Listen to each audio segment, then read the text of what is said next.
자, 푸주간 명가 1kg 곱창 4종. 네, 여러분 곱창 좋아하시는 분들께 강력하게 추천합니다. 아, 곱창. 이 정도 퀄리티를 이 정도 푸짐함에 이 가격으로 만난다? 이거는 불가능한 일입니다. 네. 자, 푸주간 명가는 양질의 상품을 저렴한 가격에 1kg 대용량으로 준비했습니다. 오직 김용민닷컴에서만 만날 수 있는 구성입니다. 자, 푸주간 명가의 1kg 곱창 4종은 일단 신선합니다.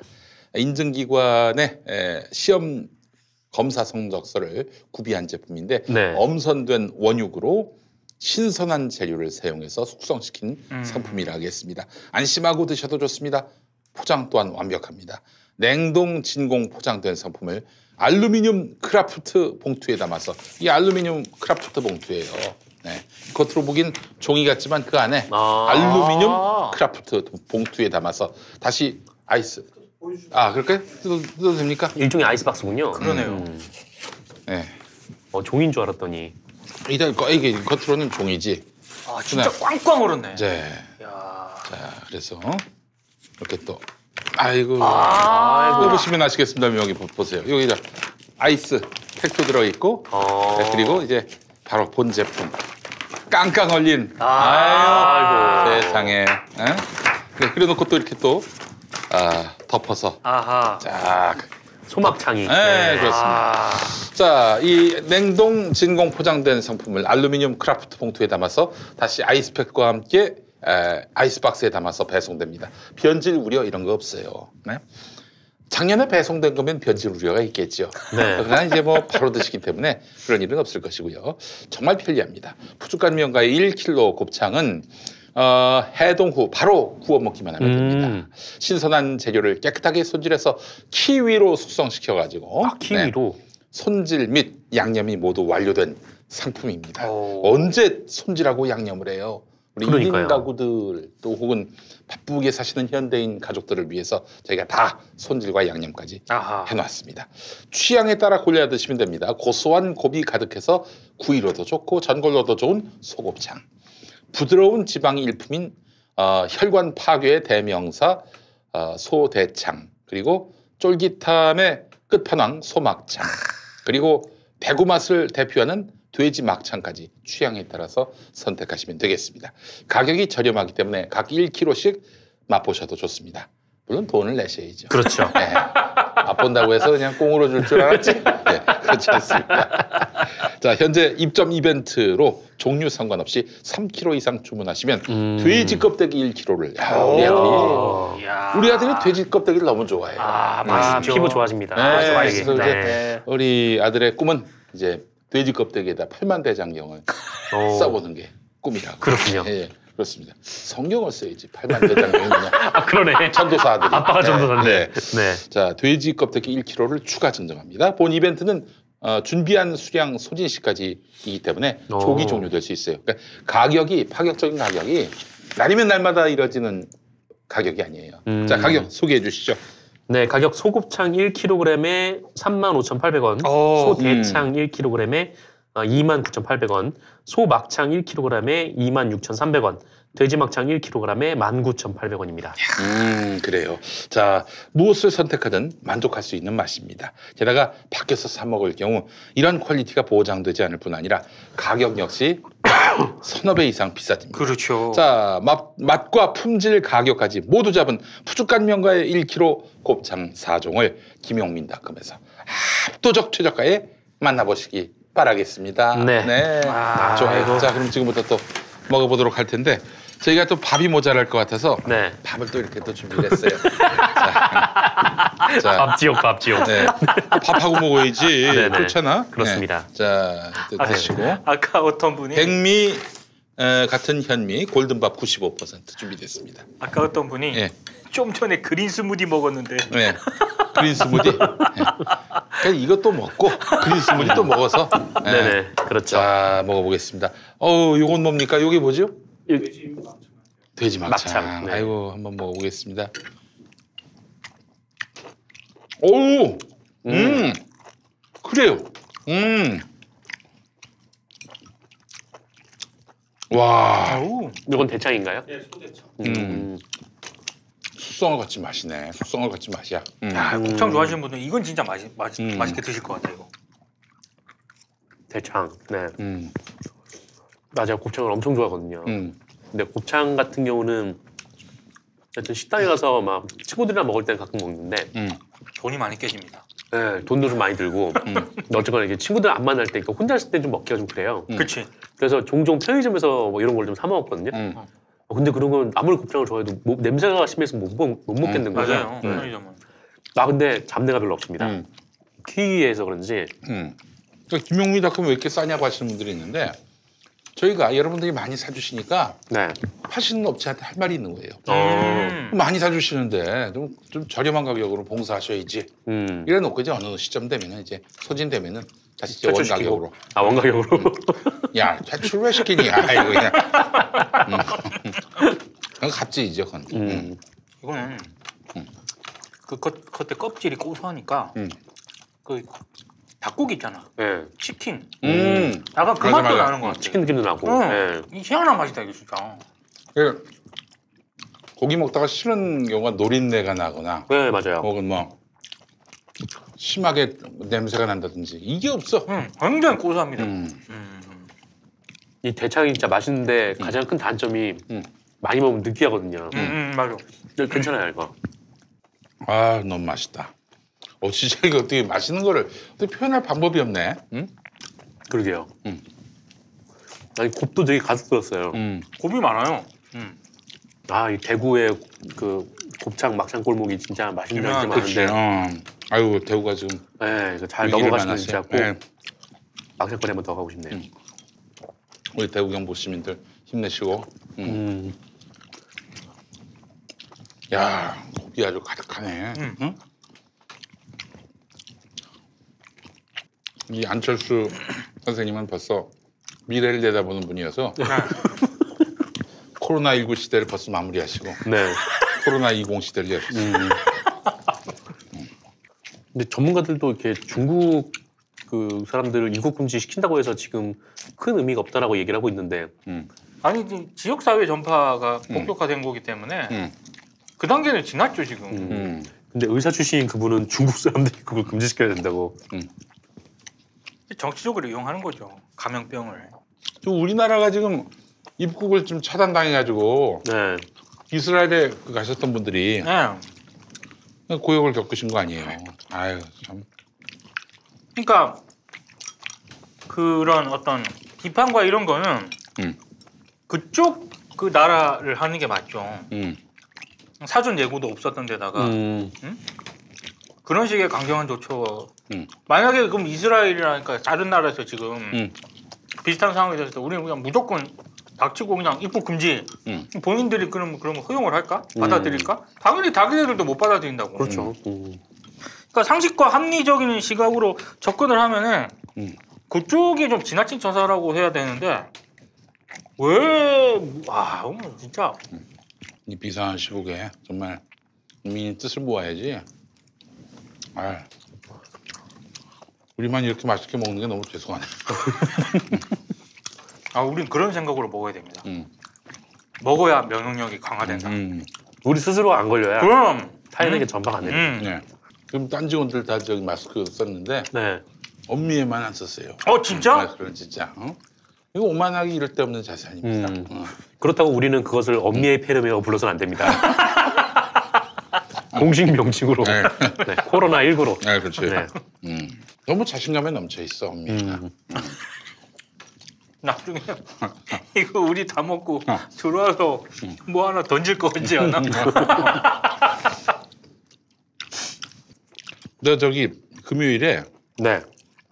우리 저 애 저기 유치원 네. 졸업식이 있어서 그거 갔는데 입구에서 체온을 재시더라고 선생님들께서. 네. 나는 34도가 나왔습니다.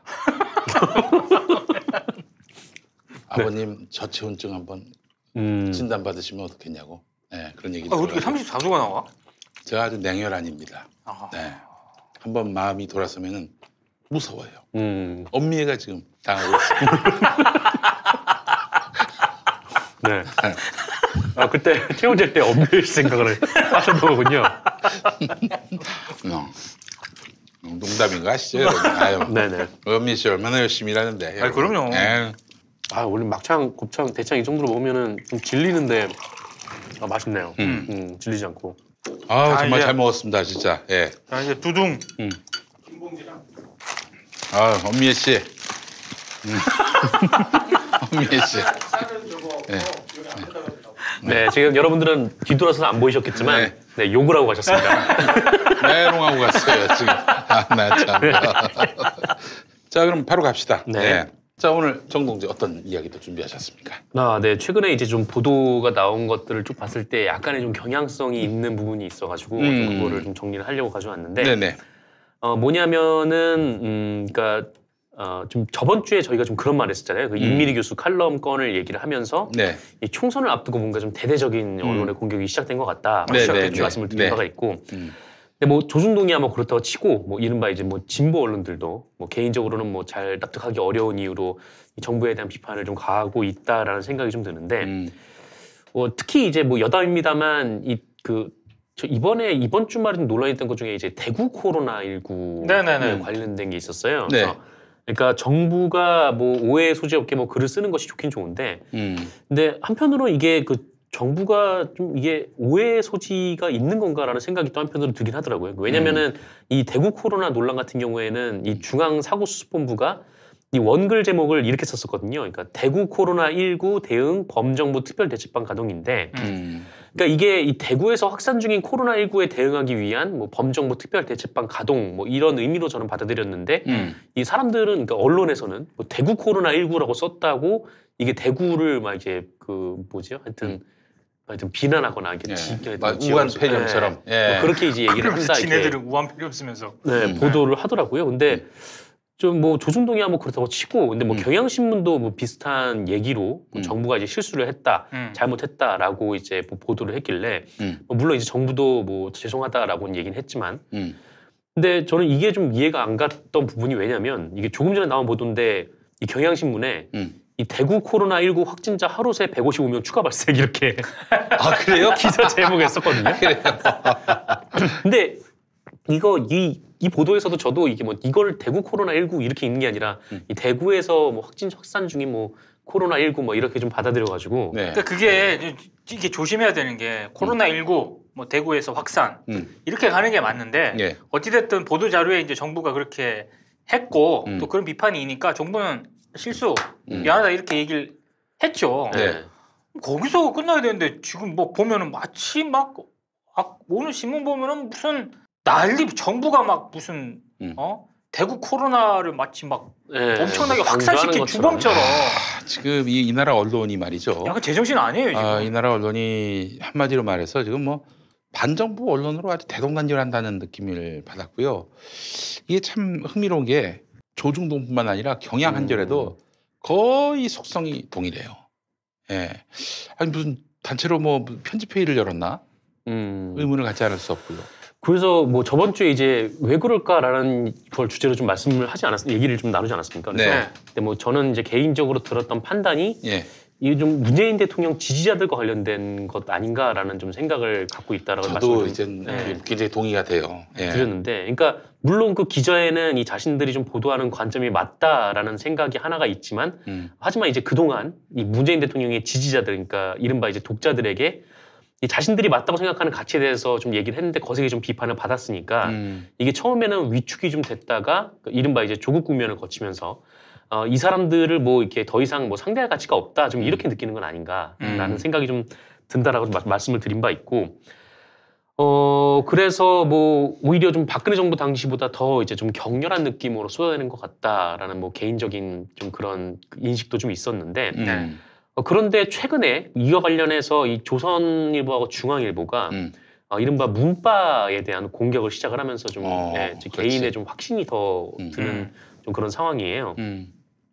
그러니까 이 조선일보, 중앙일보가 이 문재인 대통령 지지자들을 향해서 이른바 문바로 비하를 하면서 이 국민들을 그러니까 비이성, 몰상식, 이 폭력적인 뭐 전위부대 뭐 이런 식으로 이제 구성을 하고 있는 그러니까 메이킹을 하고 있는 그런 상황입니다. 그래서 이게 그동안 이 문재인 대통령을 비판하고 싶었던 분들 중에 이 지지자들의 좀 비판이 좀 그 일종의 좀 겁이 나서 혹은 이제 무서워서 좀 침묵을 해왔던 분들이 있다면 그 침묵이 좀 비이성 그 몰상식 폭력에 대한 굴복처럼 느껴지게끔 언론에서 지금 보도가 조선일보, 중앙일보 이렇게 나오고 있다라는 거죠. 이 흐름은 아마 정권 초에 얼마나 많은 시민들이 기성 언론의 그 잘못된 점을 지적하고 비판을 했어요. 특히 불을 막 당겼던 것이 바로 덤벼라 문바 이런 거 아니었습니까?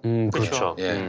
그래서 이참에 지금 지지자들하고 싸움을 하고 있는 중이에요. 실은. 그러니까 지지자들이 지지하는 정당과 대통령의 어떤 그런 흔들기에 나선 것이 아닌가 하는 생각이 들어요. 그렇습니다. 근데 여기서 처음에 흔들기를 넘어서 지금 이제 조선일보와 중앙일보의 양태가 약간은 좀 변화한 모습이 보이는 게 일단 이 최보식 조선일보 선임 기자가 최근에 칼럼을 하나 썼어요. 괴물이 된 문바라는 칼럼인데 네. 그러니까 여기에 보면은 뭐 그러니까 거지 같아요. 이게 너무 장사 안 돼요라고 했다가 이 신상털이 당한 반찬 가게 주인 얘기를 하면서 네. 이 사람에 대한 공격을 문바가 했는데 이 청와대가 문바에 대해서 아무 말도 안 한다. 오히려 문바를 좀 변명해주고 있다. 막 이렇게 주장을 합니다. 네. 그러면서 이제 문바가 자유민주주의를 파괴한다 이렇게 주장을 했고 또 문바 누구도 이 처벌받지 않는다라고 주장을 하면서 문바의 미친 짓이라는 표현까지 썼어요. 비슷한 보도가 계속 나옵니다. 네. 세계일보가 지난 17일에 문바에 휘둘리는 민주당 내부서도 비판 목소리 거세라는 기사를 실었고요. 중앙일보는 뭐 문바의 일탈, 대통령은 묵인, 광신적 팬덤 키웠다라는 기사를 실었고요. 조선일보는 문 대통령 당 지도부 묵인이 문바들의 무차별 공격 키워라는 기사를 실었습니다. 그러니까 이게 뭐냐면 그냥 단순히 이제 지지자들을 흔드는 것을 좀 넘어서서 그러니까 문바는 비이성적이고 몰상식하고 폭력적이라는 프레임에 그걸 통제하지 않는 문재인 정부와 여당을 같은 집단으로 등치를 시키고 있는 이런 프레이밍 작업 중인 건데 네. 그리고 이 프레이밍에 그동안 좀 이들에 대한 불만이 섞여 있었던 이 진보 언론들도 같이 동참하게 되는 분위기로 이제 휩쓸려 가는 것 아닌가라는 생각이 좀 드는 거고 네. 이렇게 되면은 저는 이제 총선의 중도층에게 영향이 있을 거라고 어느 정도 생각을 하고 있거든요. 그러니까 이제 이른바 문바들, 그러니까 문재인 대통령 지지자들의 이런 주의 이런 것들이 확장성을 갖지 못하게끔, 그러니까 그렇죠. 더 이상 퍼지지 못하게끔 동의를 다른 뭐 중도층들에게 구하지 못하게끔 이게 고립시키는 건 전략이에요. 고립시키는 거죠. 고립시키는 네. 전략이에요. 이게. 네, 막 폭력적으로만 보이게 부각을 하면서 한편으로는 이걸 마치 문재인 대통령이 조장을 하고 있는 것 같은 좀 그런 것인 거죠. 그러니까 이거를 지금 조선일보, 중앙일보만이 아니라 한겨레 경향도 복창을 하고 있다. 이렇게 보시면 돼요. 그러니까 지지자들에 대한 거는 그 거의 별 차이가 없는 것 같고요. 뭐 네. 이렇게 뭐 지지자들에 대한 뭐 직접적인 공격의 기사는 아직 뭐 한겨레나 뭐 경향신문에 안 쓰고 보진 않았습니다만. 옛날부터 있어. 내가 근데, 많이 봤어. 네. 응. 근데 뭐랄까 하여튼 뭐 신승근 기자 같은 경우에는 뭐 이런 좀 일종의 총선 전략이다. 이 팬들에 대한 공격이 네. 이런 글을 썼는데 이른바 이제 좀 진보적인 이 기자들 사이에서 이 칼럼이 좀 조리동인다는 그런 그래요. 모습도 약간은 좀 있었어요. 근데 이게 어쨌든 이런 프레이밍 자체가 좀 상당히 좀 문제가 있다라고 저는 보는데 일단 첫 번째는 그 인터넷으로 활동하는 문재인 대통령을 지지한다고 하는 사람들의 보이는 일부 극단적인 행동이 전체 문재인 대통령과 민주당 지지자들의 행동은 아니다라는 점을 간과하고 있다라는 거고 네. 이 두 번째는 그 민주주의에서 이 특정 의견을 표출하는 사람들을 이렇게 처벌해야 된다라느니 네. 대통령이 통제를 해야 된다라느니 하는 것 자체가 문제가 있다라고 보는 거고 그게 왜 문제가 있다라고 보냐면은 언론이 의견을 표출할 때 뭐 그거에 대해서 이제 제재를 가하면은 표현의 자유 침해라고 난리칠 거잖아요. 그렇죠. 예. 뭐랄까 하여튼 뭐 제가 뭐 좋은 기자라고 자부할 수는 없는데 근데 자부할 수 있는 거는 제가 우리나라 기자들 중에 손꼽힐 만큼 악플을 많이 받아본 기자라는 점이거든요. 그러니까 예전에 있던 그 레디앙이라는 매체가 굉장히 좀 악플이 심한 매체였어요. 그래서 저도 인신공격적인 뭐 악플 막 이런 거에 굉장히 많이 노출이 됐었고 저희 많이 단련됐습니다. 네. 심지어 뭐 그 사람들이 뭐 한국 사회에서 본인들이 꽤나 뭐 이제 진보적이라고 주장하는 진보 정당 당원들인 경우들이 대부분이었는데 뭐 그렇다고 해서 이 사람들이 그 사람들의 전부는 절대 아니거든요. 그렇습니다. 네, 뭐 맞습니다. 문제가 그런 얘기를 하는 사람들이 뭐 문제가 있는 건 별개로 치고 그렇다고 해서 모든 진보 정당의 당원들이 다 그런 건 아니고 이 사람들 중에서는 굉장히 좀 좋은 사람들도 있고 한 것이죠. 그러니까 뭐 툭 까고 얘기해서 이 대통령 지지자들 중에 이 상인의 신상을 터는 거에 대해서 잘했다라고 할 사람이 몇 명이나 되겠습니까? 누가 있습니까? 예. 그러니까요. 뭐 싫어하는 사람들이 더 많을 텐데. 근데 분명한 거는 조선일보 같은 경우는 싫어하는 사람들이 더 많죠. 네. 네. 그러니까 근데 이제 조중동은 이 대통령 지지자 일부를 이 비이성으로 포장을 하고 예. 정권이 이걸 말리지 않은 게 이제 문제인 것처럼 말을 하고 있는데. 예. 근데 뭐 그렇게 따지면은 이 조선일보 보는 사람들이 조선일보 보는 독자들이 막 인터넷에서 막 댓글을 하면은 뭐 그 사람들을 처벌을 해야 되는 건가라는 생각도 한편으로 들기도 하고. 네. 그러니까 좀 정리를 해보자면 뭐 저는 뭐 대중이 말을 한다라고 해서 뭐 그게 무조건 옳다 뭐 그렇게 얘기하는 게 아니라 그럼요. 네, 예. 뭐 소수자를 혐오하고 뭐 특정 인간에 대한 공격을 한다면 저는 예. 그건 이제 부적절하다고 보는데 예. 그런데 조선일보가 자기네들 칼럼이나 기사에서 얘기를 했듯이 이른바 이제 문파라고 하는 사람들이 진짜 있다면 그분들이 주로 언론과 정치권에 대한 공격을 가하고 비판을 한다면 그게 문제가 되는가라는 네, 생각을 좀 갖고 있는 거예요. 그 많은 진보 논객도 진보 언론인들, 뭐 특정 언론이라고 말하기보단 진보 언론인들은 그 대상을 하나로 다 묶어서 공격을 해요. 아니 지금 자기를 공격하는 대상 중에는 물론 자기를 지지하는 사람도 있지만 자기를 공격하는 대상 중에는 사안별로 또 논리별로 비판하는 사람들 다양한데 그들을 다 싸잡아가지고 저 새끼들은 다 엑스파야 이렇게 말하고 싶어하는 사람들이 있다는 거죠. 그러니까 그런 사람들은 이미 논리의 어떤 그 트랙에서 튀겨져 나온 경우를 하겠죠. 빨리 가셔야 되니까 네, 마무리합시다. 예. 네. 그래서 뭐 물론 뭐 이렇게 뭐 거친 혐오 표현이라든지 뭐 이런 거는 뭐 조심하자 뭐 이렇게 얘기는 할 수 있는데 근데 뭐 이른바 뭐 이제 이 댓글에 뭐 이렇게 고통스러워하고 뭐 괴로워하는 사람들이 있다면 아니 자기 생각들이 있으면은 그냥 그 생각대로 보도하면 돼요. 그렇지. 여기에 대해 평가를 뭐 내리는 것까지 그게 뭐 문제다 아니면 뭐 이렇게 뭐 거칠다 이렇게 이제 프레이밍 하면서 굉장히 좀 어떤 특정 그 뭐랄까 대통령에 대한 지지를 그 지지라는 사람들을 일종의 이제 비이성으로 좀 모는 편은 굉장히 좀 부적절하다고 보고 그리고 여기에 더 나아가서 지금 이제 조선일보 중앙일보가 이거를 일종의 이제 권력과 연계를 해서 계속 이제 프레이밍을 하고 있는 상황이기 때문에 네. 뭐 이 부분은 좀 문제가 있다라고 생각해서 좀 가져와봤습니다. 네, 알겠습니다. 우리 정동지가 TBS 출연 때문에 빨리 가셔야 돼요. 네, 이게 보내드리고 열심히 준비했는데 워낙 바쁘게 얘기해가지고 매우 밥값을 하셨어요. 네. 훌륭하게. 예. 코너 하나만 더 주세요. 가져가시기 바라겠습니다. 선물입니다. 네. 고맙습니다. 저는 다음 주에 뵙겠습니다. 예. 그러니까 조기 플러스 그 문재인 흔히 말하는 문파라는 그런 단어를 이제 신문이 공식화했잖아요. 네네. 공식화하면서 지지자들에 대한 비판의 어떤 보이지 않는 연대 정선을 형성을 했다면 네. 전 또 다른 축은 이게 이미 이제 총선 전략 가운데 하나로 편입이 되면서 무능 프레임 이게 왜냐하면 이게 좀 오히려 좀 역설인데요. 네. 전염병과 같은 이런 상황이 발생하면 사람들이 싫든 좋든 기성 언론에 의지하는 이런 역설적인 상황이 발생합니다. 그러니까 그 전까지는 기성 언론에 대해서 뭐 기레기다 뭐다 해가지고 굉장히 많은 비판을 했던 사람들일지라도 일단 이런 병세가 확산이 되면은 기성 언론의 상당 부분 정보를 의지할 수밖에 없거든요. 이랬을 때 이걸 갖다가 총선 전략으로 의지화를 끌고 가버리게 되면 정부 입장에서 굉장히 불리할 수밖에 없거든요. 그러니까 지지자들에 대한 어떤 그런 비판과 함께 굉장히 문재인 정부가 무능하다라는 프레임을 계속적으로 심어주게 되면 이게 정말 그 흔히 말하는 중도층한테 상당히 영향을 미칠 걸로 저는 보거든요. 아니 오늘 그 중앙일보 이하경 칼럼 제목이 이렇습니다.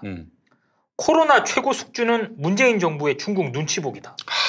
진짜. 이게 이런 거예요. 이런 식으로 중앙일보 사설 중국 쏘는 외국인 입국 전면 금지하라.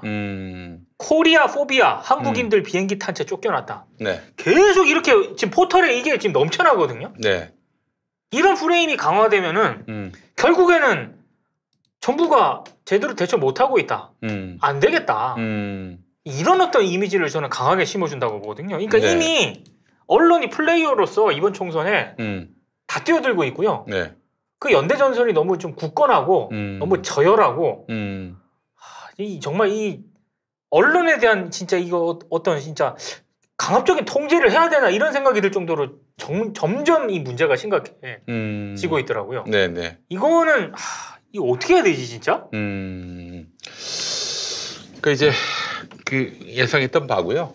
다행히 이제 이런 조중동 등 레거시 미디어, 쓰레거시 미디어들의 영향력이라고 하는 것이 점점 축소되고 있는 마당인데 이들이 이제 문발을 엮어가지고 막 비난을 퍼붓고 또 이제 문재인 정부가 무능하다라고 얘기하는 것들은 다 종합해서 하나의 맥락으로 읽을 수 있을 것 같아요.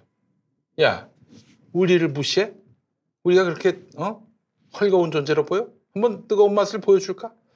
그럼 여기에 저는 조선일보부터 한겨레까지 다 지금 뭉쳐 있다고 생각을 합니다. 저 역시 비슷한 생각인데요. 그 결과가 어떻게 나오든지 간에 그 뭐 결과가 자유한국당이 아니라 이제 미래통합당에게 좋게 나오건 간에 중요한 건 자기들의 존립이거든. 이 나라 엘리트들의 가장 큰 문제는 뭐냐면은 자기가 더 중요해.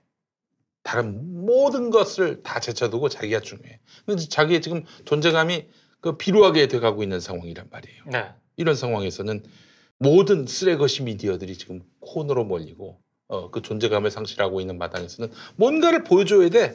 그래서 다음에 야 까불면은 이렇게 되는 거야 라고 보여주고 싶은 거지. 근데 이번에도 만약에 안 된다 그러면 이제 진짜 계속 또 그 공세를 이어가도록 하겠죠. 그러니까 그만큼 이거는 이 정부가 언론에 휘둘리지 않고 있다, 쓰레거시 미디어들에게 휘둘리지 않고 있다라는 그런 반증이 아닌가 생각이 들고요. 근데 이제 우리 쓰레거시 미디어들에게도 얘기하고 싶은데 대통령이 문바들한테도 휘둘리질 않아요. 맞아요. 그건 아셔야지. 대통령이 뭐 문바들한테 휘둘려? 언제 휘둘렸는데 그 양반이. 이게 뭐 섭섭함의 표시가 아니라 그 정도대로 가시는 분이에요. 이 문바들은 이른바 문바들은 지금 답답해서 미치려고 하고 있어요. 그렇죠. 좀 대차게 그리고 또 강력하게 뭔가 대응해 주길 바라고 있지만 대통령은 원리 원칙대로 가고 있는 거예요. 최소한 절제되게 하고 있단 말이죠. 그런데 말이죠. 그런 대통령한테 문바에 휘둘린다? 그건 사실이 아닐 뿐더러 그건 너희들이 우리한테 휘둘려 달라. 우리 언론들한테 휘둘려 달라라는 요청 아닙니까? 그러니까 저는 이 근저에 흔히 말하는 기성 언론들이 상당히 미디어 지형에서 문재인 정부 들어와서 사실 그게 문재인 정부 때문만도 아닙니다. 언론 스스로가 자초한 측면이 커요. 근데 자기네들의 의사설정권이라든가 영향력이라든가 신뢰도라든가 이런 게 지금 계속 하락세를 이어왔잖아요. 근데 이걸 좀 반등 칠 기회가 지금이라고 생각을 하고 있는 게 아닌가. 이 전염병 확산이 이 창궐하는 이 시기에 전 그런 상당히 좀 의심스러운 그런 사고방식이 깔려있지 않나 좀 이렇게 생각을 하고 있거든요. 저는 뭐 다른 건 몰라도 지금 대통령이 방역을 위해서 자기 운명을 건 지금 싸움을 벌이고 있다고 생각을 합니다. 지금 다른 나라랑 비교를 해보세요. 지금 신천지 이 집단 때문에 지금 확진자가 폭증됐는데 근데 사실은 우리가 뭐 살다 보면은 정말 여러 가지 일들이 발생하지 않습니까? 그럼요. 전혀 예기치 못한 예상치 못했던 상황에서 사건 벌어질 수 있습니다. 사건은 벌어질 수 있어요. 중요한 거는 그걸 어떻게 수습하느냐. 그렇죠. 어떻게 그 해결책을 찾느냐. 여기에 있는 거거든요. 그러니까 세월호 참사 정말 너무나 불행한 일이긴 한데 발생한 것과 이를 수습하는 단계는 구분지어 봐야 돼. 그렇죠. 그러니까 8시 50분 때 이제 신고가 들어간 거 아니에요? 그 이후부터는 이제 청해진 해운을 욕할 수가 없어. 맞아요. 그냥 신고가 들어왔으니 공공이 나서서 구조를 해야 될 거 아니야. 근데 못했어. 고의로 구조를 회피했다 이런 얘기가 나올 지경이에요. 근데 그 모든 책임을 다 청해지는 해운한테 다 떠넘겨야 되는가? 아니죠. 그러니까 신천지 때문에 이게 정말 걷잡을 수 없이 확산이 됐어요. 그러나 이때 공공이 이를 파악했다, 방역에 나섰다, 심각 단계로 올리고 그리고 또 정말 강력한 대응을 하고 있다. 여기서 또 평가가 달라져야지. 그렇죠. 근데 그 지금 지금 신천지 건을 갖고 이제 얘기를 하면서 왜 그걸 미연에 방지하지 못했냐? 그럼 박근혜한테도 물어봐야지. 왜 세월호 출항을 못 시켜야지? 왜 출항을 금지시켜야지? 왜 그 출항하게끔 내버려뒀냐? 이 얘기하고 똑같은 거예요. 심지어 어떠한 그 신문에서는 그런 주장도 봤습니다. 그 세월호 참사 때 박근혜 정부가 유병헌한테 다 뒤집어 씌운 것과 지금 문재인 정부가 신천지한테 다 뒤집어 씌우는 게 똑같지 않냐. 말도 안 되는 소리를 하고 있습니다. 그리고 그렇게 주장을 했던 언론들은 그때 당시 유병헌들을 몰고 갔던 대표적인 선수들이었어요. 그렇지. 지네들이 몰고 갔으면서. 아이고 참 너무 화가 나고요. 자, 그래요. 오늘 이렇게 해서 마무리할까요? 마무리하죠. 예, 예. 원래 좀 경향이나 한겨레나 MBC 사장 얘기는 다음 주에 해도 됩니다. MBC 사장 얘기는 좀 짧게 한번 해보죠. 네. 예. MBC의 박성재 기자가 보도국장이 네. 사장이 됐습니다. 사장이 됐습니다. 예. 어떻게 보세요? 저는 예상을 했었고요. 다른 거를 다 떠나서 일단 뭐 보도라든가 이런 거는 뭐 보도국장 때도 이미 변화를 추진해온 게 있기 때문에. 네. 근데 박성재 보도국장이 굉장히 그 지금 MBC 인력 구조상에서 사장이 됐잖아요. 네. 근데 그 본인보다 선배급이 네. 수백 명입니다. 수백 명? 수백 명이에요. 수백 명이나 돼요? 네. 오. 그러니까 100단위가 넘어가요. 오. 그렇기 때문에 제가 그 사장 출마하기 결심하기 전에 그 비공식적으로 들었던 얘기 중에 하나가 경영 상황이 어렵지 않습니까? 그러니까 뭐 단순히 경영 상황이 어렵다 이런 측면 외에 1,000억이 넘는 하여간 좀 손해가 네. 매년 발생했다는 얘기 있죠. 그러려면 네. 경영 상황을 타개하기 위한 여러 방법이 있잖아요. 네. 그 방법 중에 하나가 네. MBC의 인적 구조 개편이거든요. 그 인적 구조 개편이 뭘 얘기하는 거냐? 위가 너무 많다는 거예요. 윗분들을 다 좀 이거를 보내드린다. 완전히 지금 재정립을 하겠다. 그러니까 한마디로 이제 필드에서 뛰실 선배들이 있다면 뛰도록 하겠지만 만약에 그렇지 않다라고 한다면은 큰 결단을 내릴 수밖에 없다. 뭐 이런 취지의 얘기를 했거든요. 네. 근데 저는 그거 할 것 같아요, 진짜. 왜냐면 경영이 너무 어려워요, 지금. 네. 경영을 타개할 수 있는 방법도 여러 가지가 있겠지만 그런 부분에 있어서 좀 정리를 해나가지 않으면은 나중에 MBC가 문제가 되거든요. 제가 봤을 때. 네. 이 기형적인 상태가 계속 유지가 되면은. 네. 네. 알겠습니다. 이런 그 MBC의 상황에 대해서 이 개선이 되지 않으면 안 된다. 근데 예전에 그 김장겸 때 채용했던 또 김재철 때부터 채용했던 그 기자들. 네.